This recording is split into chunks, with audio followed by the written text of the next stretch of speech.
Good morning, this is Paul, and today I'm going to share with you how I'm having success rooting cacti in the winter in Southern California in our cold weather. Now you can see I'm using a grow light that is absolutely not necessary. You could use a window like what's behind me, but I had that grow light. It's honestly too high up to be really effective, but it's still doing just what I want it to do. So this Edgar's baby, I had it in the pot trying to root it back in August. It did not root. Started shriveling up all winter, and then I put it in here 2 weeks ago. And I'm just using 100% coconut coir mixed with a little bit of that mycorrhizae, which I'll show you the products in a minute. But look at that. That's just 2 weeks of growth. I find that amazing. So I'll show you some other examples of some of the roots in here. I did flesh to stem cuts and node cuts, and they're all rooting fine without any rot, which is the key. So you can see here, what I like to use first is a proper block of coconut coir, and it has to have the fibers, the chips, and the pith, all 3 parts.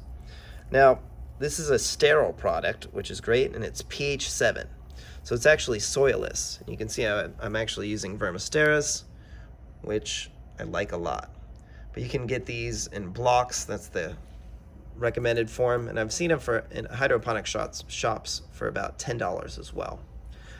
In addition, this is where this is magical. Now I actually saw this on one of the Facebook groups that somebody recommended it, so I ordered it, and wow, I'm amazed. So I'm a huge fan. This is all I'm going to use in the future. No more rooting hormone or rooting gel. Rooting gel I'm not a fan of. It actually kind of will rot the plant, especially dragon fruit, so don't use that, in my humble opinion. So when you use the mycorrhizae and microbes by Blue Planet Nutrients, you can see it's naturally occurring fungi and microbes, and they're used to help, they actually help the plants extract moisture, nutrients from the soil or growing media. And it's actually a mutually beneficial symbiotic relationship. Now that will decrease disease, and the plants will just don't rot. So let me show you how I apply it now. So let me get a little tripod set up, and I'll show you how to apply it and root your cuttings quickly. So let me get set up.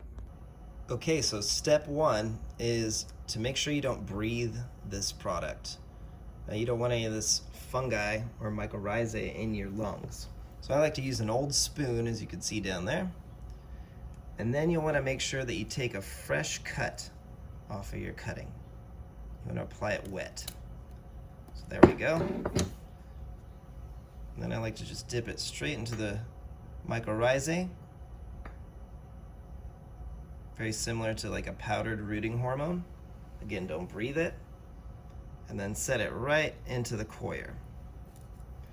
Now remember that coir is a sterile product, and so it's going to provide great aeration but minimize rot.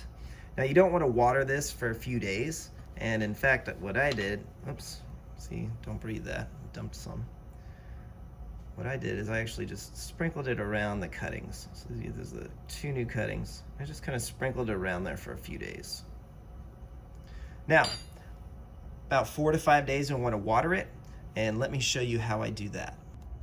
So as you can see, you have a few options. You could apply this by mixing it in the water, half a teaspoon per gallon. Or what I do is I just like to apply just water, and I use a sponge. It's been working really well. So I just wet the flesh of the plants once they've calloused over for a few days. And then I'll do this every few days.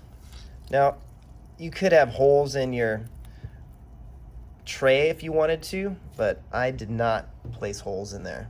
I just applied that amount of water using a sponge, about 3 spongefuls for this whole tray, once or twice a week. That's it. And then I just want to make sure that there's plenty of moisture in here, so it's going to look like that's a good amount of moisture in my experience. So don't waterlog it, otherwise you could get rot, hypothetically. But if you just have it nice and moist like that, it's been working great in my experience. So there you go. Give us a like and a subscribe. Thanks for your time, and try this method out. I tend to get rot in the winter, and not anymore using this method. So stoked. All right, take care.